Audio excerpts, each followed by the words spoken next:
Hello, in this video, I'll give you a quick guide on how to make a Tipalti account. So first, you will have to visit the Tipalti's official website, and then you will have to click on this sign up button or get started. It depends on what you're seeing on your screen, and what you have to do is just click that.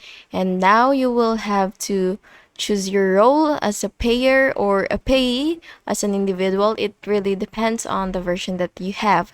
And now you will just have to enter your name, your email, and your work email address, your industry, the company size, and your phone number. And after that, you will have to create a secure password and agree to the terms. And then you will receive a confirmation email.